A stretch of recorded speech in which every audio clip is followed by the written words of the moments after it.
7 दिसंबर 2023 को तेलंगाना के chief minister की हैसियत से रेवंत रेड्डी साहब ने हलफ लिया और साथ ही साथ 11 और मिनिस्टरों को हलफ दिलवाया, मगर उन 11 में से किसी एक भी मुसलमान को मिनिस्ट्री नहीं दी गई। ये सवाल है तेलंगाना के कई मुसलमानों का। मैं आपको इसका जवाब देते चलूं कि ये मिनिस्टर्स की फर्स्ट लिस्ट थी, अभी सेकेंड लिस्ट आना बाकी है। फर्स्ट लिस्ट में जो एमएलएस जीत कर आए थे उनको मिनिस्ट्री दी गई। सेकेंड लिस्ट में जो कम्युनिटी से, जो कास्ट से एमएलएस नहीं जीत सके, उन्हें एमएलसी देकर, एमएलसी का कुछ प्रोसीजर रहता, वो प्रोसीजर कंप्लीट करके उन्हें मिनिस्ट्री दी जाएगी।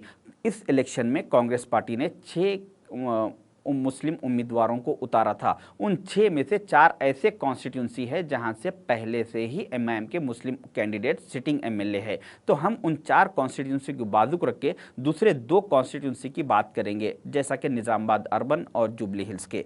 तो निज़ामाबाद अर्बन में 45% करीब मुस्लिम पॉपुलेशन होने की वजह से वहाँ से मोहम्मद अली शब्बीर साहब को कैंडिडेट बनाया गया। जिस तरह से वहाँ पे शब्बीर साहब का इस्तकबाल किया गया, सारे मुस्लिम, हिंदू, सारे लोगों की तरफ से, वो देखते हुए ये साफ नज़र आ रहा था कि जो निज़ामाबाद से शब्बीर अली साहब कामयाब होने वाले हैं, 100% कामयाब होने वाले हैं। मगर मोहम्मद अली शब्बीर साहब 15,000 वोटों से वहाँ से हार गए। इसमें सबसे बड़ी अहम वजह ये रही कि वहाँ पर 16 एमआईएम के कॉरपोरेटर्स है। उन 16 कॉरपोरेटर्स को मजलिस के एमआईएम के जो कॉरपोरेटर्स हैं उनको असद साहब की तरफ से स्ट्रिक्टली ये ऑर्डर गया कि कांग्रेस से मोहम्मद अली और बीआरएस से गणेश गुप्ता, ये दोनों कैंडिडेट्स हैं। मैं मोहम्मद अली को कामयाब होते हुए असेंबली में आते हुए नहीं देखना चाह रहा हूँ। किसी भी सूरत में तमाम आप लोगों के 16 कॉरपोरेटर्स की जिम्मेदारी रहेगी कि मोहम्मद अली को हराना है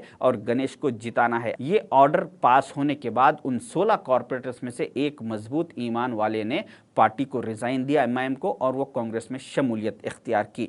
बाकी जो 15 कॉरपोरेटर्स थे उनसे कहा गया कि आपके डिवीज़न से, आपके पोलिंग बूथों से अगर मोहम्मद अली को वोट जाएगा, गणेश को वोट नहीं जाएगा, तो नेक्स्ट टाइम आपको कॉरपोरेटर का टिकट नहीं दिया जाएगा। तो वो बेचारे 15 कॉरपोरेटर्स अपने टिकटों को बचाने के लिए उन लोगों ने जी जान लगाकर इन मोहम्मद अली साहब को हराने के लिए और गणेश साहब को जिताने के लिए कोशिश की। ये सबसे अहम वजह रही जिसकी वजह से मोहम्मद अली शब्बीर साहब वहाँ से हार चुके। इलेक्शन के बाद मैंने वहाँ उस इलाके के जो एमआईएम के 15 कॉरपोरेटर्स हैं उन इलाकों के पोलिंग बूथों का मैंने रिकॉर्ड चेक किया, तो उसमें 27,000 करीब 800 वोट गणेश गुप्ता को गए, मोहम्मद अली के खिलाफ गए। इस वजह से वहाँ से मोहम्मद अली साहब 15,000 की मेजॉरिटी से हार चुके। तो हमें हराने के लिए गैरों की कोई ज़रूरत नहीं, हमारे अपने ही हमारे लिए काफ़ी है।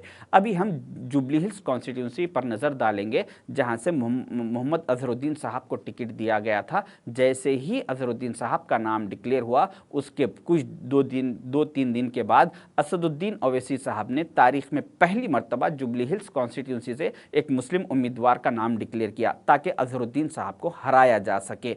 कुछ लोगों का ये कहना है कि एमआईएम के एमएलए कैंडिडेट ने तो सिर्फ 8,000 वोट लिए और अजहरुद्दीन साहब तो 16,000 वोट से हार गए। तो मैं आपको ये बता दूं कि बोराबंडा, एरागड्डा, शेखपेट, ये जो पूरा कंप्लीटली मुस्लिम इलाके हैं जुबली हिल्स कॉन्स्टिट्यूंसी के, इन इलाकों से 8,000 एमआईएम के कैंडिडेट को वोट मिले, मगर 38,000 वोट वहाँ से गोपीनाथ को गए।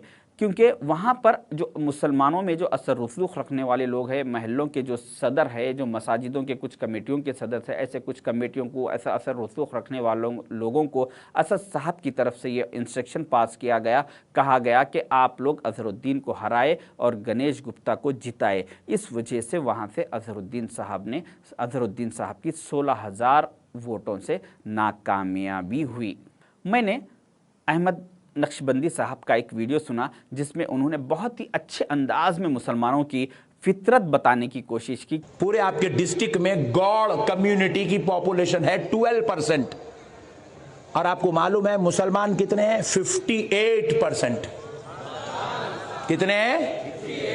58। मगर वो 12% में इतनी यूनिटी है, श्रीनिवास गौड़ साहब धूम मचा रहे हैं। और ये 58% इतने जो है नीचे आ गए हैं, काउंसलर भी नसीब नहीं हो रहा हमको।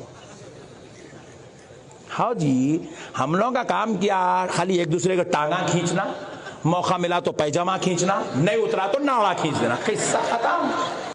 इन्होंने बहुत अच्छे अंदाज में समझाया कि मुसलमान कितनी भी मेजॉरिटी में रहो, इनमें इत्तेफाक नहीं होता, क्योंकि ये अपने अपने ही लोगों की टांग खींचते। अभी आप जुबली हिल्स कॉन्स्टिट्यूंसी का मैंने एक वीडियो सुना, वो वीडियो आप देखिए। कोई बोला जुम्मे के दिन जो है तकरीबन 100 आदमी बैठ गए थे, साहब मीटिंग कर रहे हैं, ऐसा अजहर की तरफ जा रहे हैं, वो जा रहे हैं, जा रहे हैं। बोला कोई नहीं जाना, ना अजहर करने जाना, ना यहाँ जाना।